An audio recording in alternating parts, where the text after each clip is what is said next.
All right, in 2016, remember then candidate Trump, he promised to reshape the U.S. Supreme Court. He wanted to put on people that were originalists, constitutionalists, those people as judges, not people that legislate from the bench. Well, tonight, President Trump has resoundingly fulfilled yet another campaign promise. Judge Brett Kavanaugh has now officially been sworn in as the newest member of the U.S. Supreme Court, a lifetime appointment, making him now the second judge successfully sent to this bench by the president. And tonight, during his swearing-in ceremony, the president, he congratulated Judge Kavanaugh. He also apologized for the horrific nomination process that we all witnessed for almost 3 straight weeks. Take a look. On behalf of our nation, I want to apologize to Brett and the entire Kavanaugh family for the terrible pain and suffering you have been forced to endure. Those who step forward to serve our country deserve a fair and dignified evaluation, not a campaign of political and personal destruction based on lies and deception. What happened to the Kavanaugh family violates every notion of fairness, decency, and due process.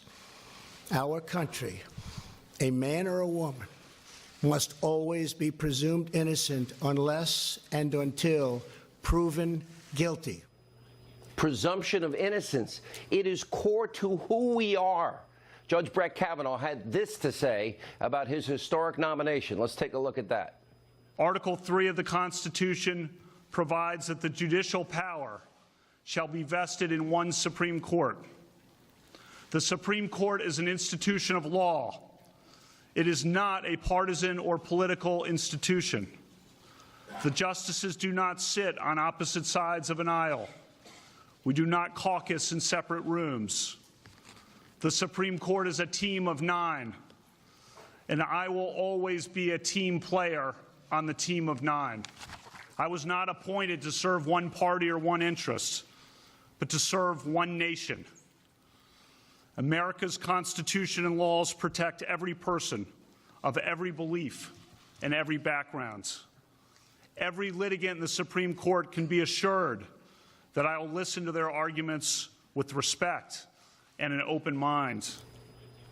Now, in the face of one of the most despicable, disgusting political hit jobs ever in our history, well, Judge Brett Kavanaugh just made history. Now, from the very beginning, the day that Justice Kennedy announced his retirement, right here on this program, I warned you all of this would happen. Now, tonight we begin, thanks to all of you. This is now the beginning of my 23rd consecutive year right here on the Fox News Channel. And over the course of that period, we have chronicled all of this for you. It is the Democratic playbook. We get this all the time. Robert Bork, Clarence Thomas, and now they did it to Justice Kavanaugh and his 2 young girls and his wife and his family. What this is about power. The left will stop at nothing when it comes to blocking a nomination or winning an election. Elected Democrats openly even accusing Kavanaugh of gang rape and drugging teenage girls on a regular, almost weekend basis, calling him evil, comparing him to Bill Cosby, and so much more. And with zero corroborating evidence, 0 corroborating witnesses, and it was based on, what, nearly 4 decades-old claims, and most of them had holes and inconsistencies all over the place. Now, this kind of guilt by accusation was parroted by the so-called news media in this country, including the late-night so-called comedian and comedy shows with the far-left holier-than-thou hosts like Stephen Colbert. Over the weekend, we had a writer for Colbert's late-night show actually tweeting this: "Whatever happens, I'm just glad we ruined Brett Kavanaugh's life." Just for a second, stand back. Think how ugly and despicable, disgusting that is. Well, she later apologized, and she's being sarcastic. Nothing funny. That tweet sums up pretty much what we have witnessed now for far too many elections, far too many confirmations in this country. And unfortunately, it's all they're offering you, the American people, in 29 days. The politics of personal destruction, their motivations, it's clear, it's obvious, it's transparent. They want to regain power, and they do it, try to make conservatives as evil as you possibly can. And as you can imagine, well, they're taking the Kavanaugh, they're not taking the Kavanaugh confirmation tonight very well. Gee, this is a shocker. Take a look. This is the institutionalization of tribalism on the court. Women who are shrieking out in agony, saying, you cannot impose this on us. You can't send us back to the 50s. But Mitch McConnell says, yes, I can. This is a president who says he's for law and order, but not when it comes to sexual assault. That's quite clear. I think this is, in many ways, a crushing defeat for women and women's rights. Trump has delivered for these people on the things that they care about most. He has delivered racism for these people. He has delivered misogyny for these people. And now he's delivered the Supreme Court for these people. We're going to see if this reign that they now have control over all three branches of government, we're going to see if this reign lasts for 30 days or 2 years or a 1,000-year Reich. Now, after Senator Susan Collins issued a historic address and bravely cast what was the deciding vote sending Judge Kavanaugh to the bench, well, recently, Senator Collins, her staff, get this, receiving rape threats, death threats, other derogatory calls. An op-ed in the New York Times entitled, "White Women, Come Get Your People," slamming Collins and any woman that thought different than they did and supported Kavanaugh, calling them, quote, gender traitors. Over at NBC News, an op-ed led with the headline, quote, Brett Kavanaugh's confirmation is the ultimate affirmation of the patriarchy, and Republican women let it happen. Next there is known anti-Semite, anti-Sharia law or Sharia law advocate Linda Sarsour. Really? She's helping organize the Women's March and actually introduced Senator Kirsten Gillibrand in New York at an anti-Kavanaugh protest, a woman that tweeted out, quote, that Senator Collins is, quote, a disgrace and her legacy will be that she was a traitor to women and marginalized communities. History will not treat her kindly. Cancel Kavanaugh, hashtag. As you can see, devoid of any new ideas to help improve our country, make us more secure, more prosperous. Look at what Democrats do. They divide Americans. This is what identity politics is. Every 2 years, every 4 years, you watch elections. What do liberals do? What does the Democratic Party do? They call Republicans and conservatives racist, sexist, misogynistic, xenophobic, homophobic, Islamophobic. They want dirty air and water. Republicans want to take your grandma in a wheelchair and throw them over a cliff, and they want to kill children. It's nothing new. This is their playbook. Don't take my word for it. We have been chronicling a history of slander, character assassination, character bludgeoning by the left for now, as we begin our 23rd year, for decades on this program. Take a look. Many Republicans talk in coded racial language about takers and losers.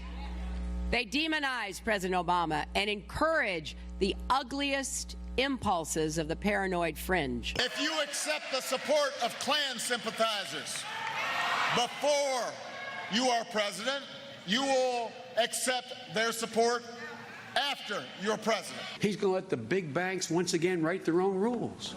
Unchain Wall Street.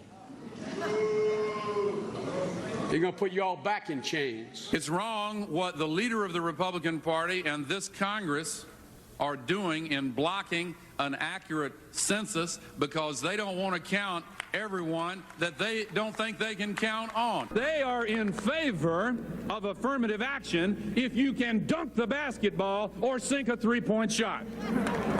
But they're not in favor of it if you merely have the potential to be a leader in your community and bring people together. Don't tell me we've got a colorblind society.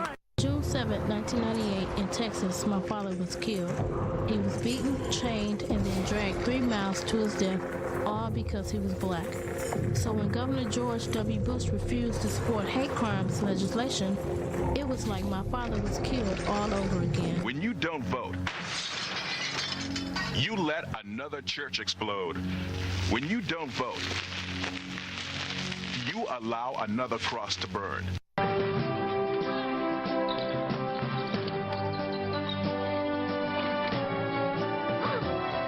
And then you got their plan, which is let's have dirtier air, dirtier water, less people with health insurance. See, we don't just make this stuff up. This is what they say every 2 and 4 years. Tonight, Well, the stakes could not be any higher, because in 29 days, if we, the American people, reward this party for these despicable, disgusting tactics, we all know what's going to happen. Now, I have warned you over and over again, they don't have a plan, the Democratic Party, to make your life better, about the forgotten men and women of this country. Clearly, they are destroy Trump every minute, every second, every hour of every day. They want impeachment, open borders, get rid of ICE. They want to keep Obamacare. How's that working? And remember the tax cuts that have now created 4 million jobs, got 4 million Americans off of food stamps? They want their crumbs back. But again, don't take Hannity's word for it. Listen for yourself. They are telling you what they want to do in 29 days if we are stupid enough to give them back power. Take a look. Sooner the better. They say, Maxine, please don't say impeachment anymore. And when they say that, I say impeachment, impeachment, impeachment, impeachment. In terms of the bonus that corporate America received versus the crumbs that they are giving to workers to kind of put the schmooze on is so pathetic. They should, once and for all, work with us to improve the Affordable Care Act and renounce repeal once and for all as well.